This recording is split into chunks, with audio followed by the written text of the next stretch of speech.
Husnabad RTC bus డిపోలో CC పనులకు మంత్రి పొన్నం ప్రభాకర్ శంకుస్థాపన చేశారు.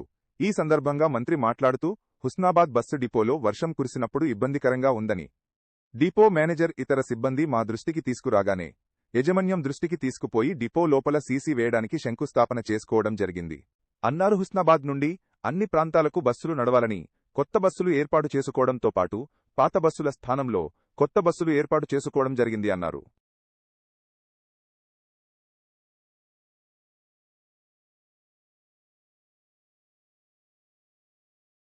డిపో లోపల ఎప్పుడు వర్షం వచ్చినా ఇబ్బందికరంగా ఉందని డిపోకు సంబంధించినటువంటి డిఎం గారు ఇతర సిబ్బంది అంతా నా దృష్టికి తేగానే యాజమాన్యం దృష్టికి తీసుకెళ్లి ఈ లోపలంతా కూడా సీసీ చేయడం వల్ల కొంత సౌకర్యంగా ఉంటుంది అనే దాని మీద ఈరోజు సీసీకి ఫౌండేషన్ వేసుకున్నాం. అదేవిధంగా హుస్నాబాద్ బస్ స్టేషన్ కూడా అన్ని రకాల సౌకర్యాలు, ప్రయాణికుల సౌకర్యాలతోటి దాన్ని పూర్తిగా రెనోవేట్ చేసుకున్నాం.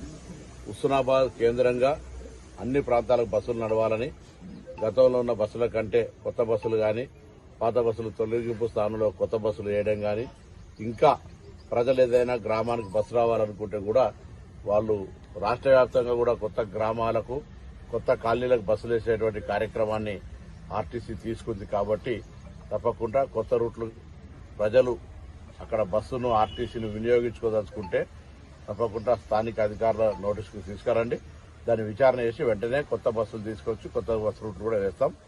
ఆర్టీసీ మహాలక్ష్మి కార్యక్రమం ద్వారా ఈరోజు మరి చాలా నష్టాల్లో ఉన్నటువంటి సంస్థను ప్రభుత్వ సహకారంతో ముందుకు పోతా ఉంది. ఈరోజు అందరూ కూడా కార్మికుల సమస్యలు పరిష్కరించడం కానీ, కొత్త బస్సులు కొనుగోలు చేయడం కానీ, కొత్త నియామకాలు చేపట్టడం కానీ, అన్ని బస్టాండ్ల లోపల బస్ డిపో అక్కడ ప్రయాణికుల సౌకర్యాలు పెంచడంతో పాటుగా అన్ని రకాల కార్యక్రమాలను జరుగుతూ ఉంది.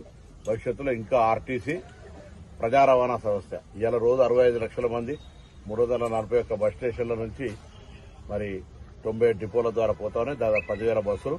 ఇంకా వీటిని మరింత పెంచాలనేటువంటి ఆలోచనతో ప్రభుత్వం ముందుకు పోతా ఉంది.